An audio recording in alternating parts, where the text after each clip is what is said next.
नमस्कार, मैं आर के जायसवाल और आप देख रहे हैं जनमत की पुकार। आज संविधान दिवस है। आप सभी दर्शकों को संविधान दिवस की बहुत बहुत शुभकामनाएं। आज अरविंद केजरीवाल ने एक बात कही है अपने कार्यकर्ताओं को संबोधित करते हुए कि कोई तो बात है। भगवान ने आखिर जब देश में अत्याचार हो रहा था, भ्रष्टाचार चरम पे था और सभी पार्टियों का वो भ्रष्टाचार था, तो भगवान ने आज ही के दिन संविधान दिवस के दिन ही आम आदमी पार्टी को जन्म किया और आज ये पार्टी 2 प्रदेशों में सरकार है और पूरे देश में इसकी चर्चा होती। इसी पर बातचीत करने के लिए मैं मौजूद हूँ। हमारे साथ मौजूद हैं भाजपा ओबीसी मोर्चा दिल्ली प्रदेश के प्रवक्ता ईश्वर आज़ाद जी। तो आज़ाद जी, भगवान भी मेहरबान है अरविंद केजरीवाल पर। कैसी बातें हैं। यही व्यक्ति जब राजनीति के अंदर आया था तो शीला दीक्षित को जेल में भिजवाने के लिए इसके पास कितने कागजों की फाइल थी ये बताने की ज़रूरत नहीं है। और भगवान ने भी जब इसको देखा कि ये वही केजरीवाल जो कांग्रेस को गाली देता था और शीला दीक्षित को जेल पहुंचवा रहा था, तब उसी केजरीवाल ने सत्ता हासिल करने के बाद ये लगा कि मुझे अब सत्ता के लिए उसी कांग्रेस की ज़रूरत है, तो उसी सोनिया गांधी और उसी कांग्रेस के चरणों में चला गया। और भगवान को जब ये पता चला कि ये तो बड़ा ही जो है गिरगिट वाला नेता है, इतने गिरगिट की तरह रंग बदलने वाला नेता तो कोई विश्व में भी नहीं है, तो उसी भगवान की ऐसी कृपा हुई कि उसी इंडी गठबंधन में इसने ये गया और उसी इंडी गठबंधन में इसको गुजरात, उत्तराखंड, हरियाणा में नोटा से भी कम वोट मिले। नोटा से भी कम वोट मिले। और भगवान को जब ये पता चला कि भाई ये शराब की दुकानें खुलवाने में बात शिक्षा की कर रहा है और व्यापार शराब का कर रहा है, तो उसी भगवान ने इसको जेल में पहुंचा दिया। और अभी ये जेल से जमानत पर है, जेल से इसको ये बरी नहीं हुआ है। जिस प्रकार ये इंडी गठबंधन हरियाणा में और महाराष्ट्र में ताल ठोक रहा था, सबकी सारे के सारे मिल करके एक ऐसे व्यक्ति पे लांछन लगा रहे थे जो आज पूरे विश्व का सबसे ज़्यादा स्वीकार्य नेता है, जिसने भारत का नाम और भारत को विश्व में एक नई पहचान देने में अपने पूरा जीवन का जो तप है वो लगा दिया है। उसके ऊपर ये लांछन लगा रहे थे। वहाँ पर आज इनकी हालत आपने भी महाराष्ट्र में देखी।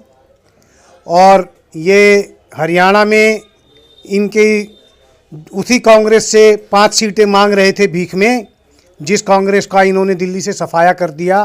पिछले 10 साल से जिस कांग्रेस के पास एक भी सीट नहीं है। अच्छा आज़ाद जी, आज अरविंद केजरीवाल एक और बात बोल रहे थे। भाजपा के नेता और प्रदेश के सारे नेता आज झुग्गी में प्रवास कर रहे हैं आपके, तो उन्होंने कहा है, झुग्गी वालों से अपील किया कि झुग्गी वालों समझ जाना, ये आपके बीच में आएंगे, आपको बहकाएंगे। गलती से अगर इनको ले आया फिर से दिल्ली सरकार में आ गए तो सबसे पहले झुग्गी तुड़वा देंगे, झुग्गी साफ करवा देंगे। रहोगे कहाँ अपने बच्चों को पढ़ाओगे?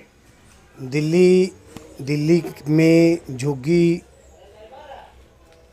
जो झुग्गी झोपड़ी तो भारतीय जनता पार्टी की भाषा में भी नहीं है झुग्गी का शब्द। हमारे यहाँ जिसको ये झुग्गी झोपड़ी बोल रहा है, हमारे यहाँ उस जगह को सेवा बस्ती बोलने की परंपरा है और इस प्रकार के हमारे संस्कार हैं। तो केजरीवाल को तो बोल रहा है 10 साल पहले 11 साल पहले ये जिस झुग्गी में जाकर के रहा था, ये बताता है गिरगिट कि मैं यहीं रहता था इस झुग्गी झोपड़ी में, जिसको हम सेवा बस्ती का हमारे संस्कार में और व्यवहार में सेवा बस्ती है, उसमें ये 11 साल पहले रहा था। दिल्ली की एक झुग्गी बस्ती के अंदर चल करके मुझे ये बता दे कि 11 साल पहले यहाँ पर इतनी बदतर हालत थी और इसके 11 साल के राज में वो झुग्गियाँ इतनी जगमग हो गई कि उन्हें झुग्गी झोपड़ी ही बोलना पड़ा रहा है आज भी बताने के लिए कि ये झुग्गी झोपड़ी नहीं, ये राजमहल है। ये वो आदमी है, एक झुग्गी बस्ती पूरी दिल्ली के अंदर दिखा दे, सेवा बस्ती जिसको हम बोल रहे हैं, कि जी 11 साल पहले यहाँ पर बहुत ज़्यादा बदतर हालत थी और केजरीवाल के प्रयास से यहाँ के लोगों का जो जीवन है उसमें कुछ सुविधाएं बढ़ी हैं। इसने अपना राजमहल 10-10 लाख के पर्दे और 1-1 करोड़ के टीवी और एस्केलेटर, वो जो 50 करोड़ रुपए रेनोवेशन में लगाए हैं, एक झुग्गी बस्ती दिखा दे कि जिसकी गलियों के लिए इसने 50 करोड़ रुपए लगाए हों। एक झुग्गी बस्ती दिखा दे जिसके अंदर इसने पानी की लाइन, पानी का पीने के पानी साफ हो। एक झुग्गी बस्ती जिसको ये बोल रहा वो दिखा दे कि जहाँ पे ये विश्व स्तर की शिक्षा का कोई मॉडल स्थापित कर दिया, और दिखाइए, बताइए आप। हम लोग भारतीय जनता पार्टी का कार्यकर्ता, भारतीय जनता पार्टी का समर्थक झुग्गी झोपड़ी नहीं बोलता, वो सेवा बस्ती बोलता है। और हम निरंतर काम करते हैं। 7 सांसद वोट, जेल का जवाब वोट से 7 सांसद जिता करके भारतीय जनता पार्टी को इन्हीं सेवा बस्तियों से बहुमत मिला है। और आप देखना, चमत्कारिक रूप से इसकी विदाई हो चुकी है। अब दिल्ली की मुख्यमंत्री आतिशी है जो इनकी पार्टी की आखिरी मुख्यमंत्री साबित होंगी। आप मेरी इन बातों को रिकॉर्ड कर लेना और बाद में भी मुझसे पूछ लेना। मगर आजाद जी, ये तो आप ज़्यादा नहीं बोल रहे हैं कि आखिरी, और 7 भाजपा के 7 विधायक, उससे पहले 3 विधायक, कितना बढ़ा लेंगे आप लोग विधायकों की संख्या? भाजपा के 7 विधायक, 3 विधायक, अरे भाजपा के 100 से ऊपर निगम पार्षद हैं, 7 सांसद हैं। और ऐसा ही वहम अभी इनकी जो इंडी गठबंधन जो है उसमें कांग्रेस को भी हरियाणा में हो गया था और महाराष्ट्र में भी चल रहा था। लेकिन अब जनता समझ चुकी है कि लोकसभा में जो कुछ सीटें पूरे भारत में कम आई थी, उसमें पूरे भारतवर्ष में संदेश गया कि हमने गलत फैसला लिया। 240 की बजाय 340 और 370 सीटें होनी चाहिए थी। उसके बाद के चुनावों में आप देखोगे कि एक तरफा हरियाणा में सरकार बनी और इतने प्रचंड बहुमत से महाराष्ट्र में सरकार बनी, और वही कार्यकर्ता, वही कार्यशैली हम लोगों के बीच में ले जाकर बता रहे हैं। और लोग इस बात से समझ चुके हैं, मान चुके हैं कि अब इस गिरगिट के बहकावे में नहीं आना है। 10 साल में कितनी पेंशन इसने लगाई, कितनी पेंशनें बंद हुई, कितने बच्चे सरकारी स्कूलों से नाम कटा, वृद्धा पेंशन तो शुरू हो गया ना। कौन, ये शुरू होने की अभी तो बात ही हुई है पत्रकार महोदय। अभी तो ये आपको 10 ये उसी गठबंधन का हिस्सा है जो ये भी कह सकता है कि 1 लाख रुपए हर महिला को दूंगा, 1 लाख रुपए मिलेंगे और ये कर देंगे, वो कर देंगे। दिल्ली का जो रेवेन्यू इसने दूसरे राज्यों का चुनाव लड़ने में खर्च किया है वो जनता समझ चुकी है। और भाजपा का एक करता सेवा बस्ती में नीचे आखिरी जो पंक्ति में की आखिरी में जो व्यक्ति है, दीनदयाल उपाध्याय जी का जो मंत्र है कि पंक्ति के आखिरी व्यक्ति तक हमारा कार्यकर्ता, हमारी सरकार की योजनाएं जानी चाहिए। हमारा इस प्रकार का जो सूचना तंत्र है वो काम कर रहा है और लोग इस बात को हाथों हाथ ले रहे हैं। आप देखना, ये हारने के बाद ईवीएम का रोना रोएंगे और कुछ नहीं करेंगे, क्योंकि जीत जाते, जब ये जीत गए थे कुछ ना कुछ बात तो है कि ईवीएम को लेकर चर्चा हो रही है।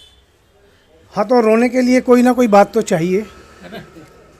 जीत जाएं तो अच्छा है। सुप्रीम कोर्ट से अगर कहीं इनको जमानत मिल जाए तो न्याय मिल गया इनको, और वही सुप्रीम कोर्ट इनकी जमानत रिजेक्ट कर देता है तो वही जो न्याय प्रणाली है वो सरकार ने अपने कब्जे में की हुई है। 27 साल का वनवास भाजपा का, इस बार वापसी लग रहे है, कुछ है उम्मीद? 27 साल का वनवास है। आप एक विधानसभा की बात कर रहा हूँ, विधानसभा के उसमें कह सकते हो।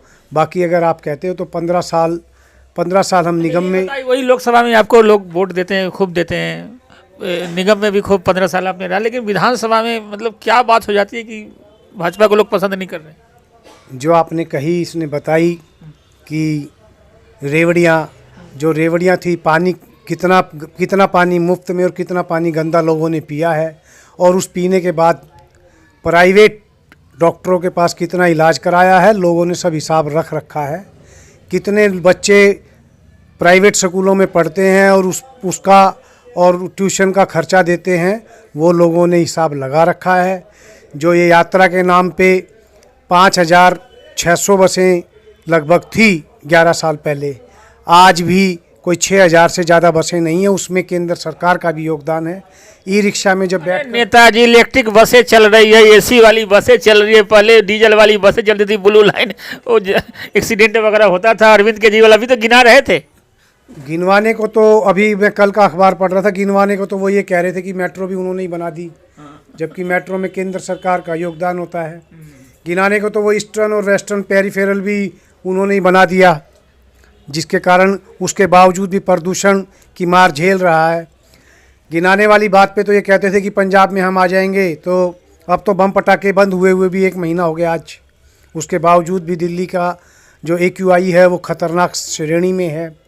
गिनवाने वाली बात पे तो ये दिल्ली में कहते हैं कि हमें पुलिस हमारे उसमें दे दोगे तो दिल्ली के अंदर कानून व्यवस्था हम ज़्यादा कर देंगे, पुलिस को सुधार देंगे। हाँ जी, सुधार देंगे। तो पंजाब में कितना पुलिस सुधर गया है, और वो डाटा आप मंगवा करके केजरीवाल या जो निवर्तमान विधायिका यहाँ पे हैं उनको वो ले आएंगे, बता देंगे। हम भी ले आते हैं कि वहाँ पे क्या नाम है, अपराध की जो श्रेणी है वो कितनी ज़्यादा बढ़ गई है, अपराध के आंकड़े कितने बढ़ गए हैं। पंजाब में इनके पास पुलिस भी है, सब चीज़ें हैं, तो इनके बस की कुछ नहीं है। ये सिर्फ इनको किसी भी, ये वही व्यक्ति है जिस व्यक्ति ने कुमार विश्वास को कहा था कि पंजाब अगर अलग देश भी बन जाएगा तो मैं उसका प्रधानमंत्री या राष्ट्रपति बनना पसंद करूंगा।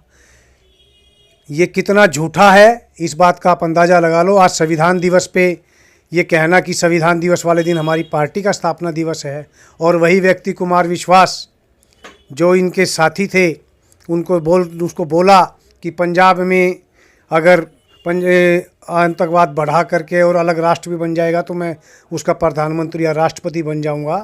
तो इसको डूब मरना चाहिए चुल्लू भर पानी में, क्योंकि इसने 3 बार विधायक के रूप में जब शपथ ली थी तो ये कहा था कि भाई मैं अरविंद केजरीवाल शपथ लेता हूँ कि मैं भारत की एकता और अखंडता को अक्षुण्ण रखूँगा, और उसके वो विचार जो कुमार विश्वास को कही, ये सारा देश इससे जानता है और नेताजी वो तो यहाँ, लेकिन आपका नारा चल रहा है कि बटेंगे तो कटेंगे, एक है तो सेफ है, ये तो नारा तो आप लोग लगा रहे हैं। आप एक बात बताइए, अगर ये नारा लगा भारतीय जनता पार्टी या कोई आदमी लगा रहा है कि बटेंगे तो कटेंगे, एक है तो सेफ है, आप बताइए क्या ये गलत है क्या?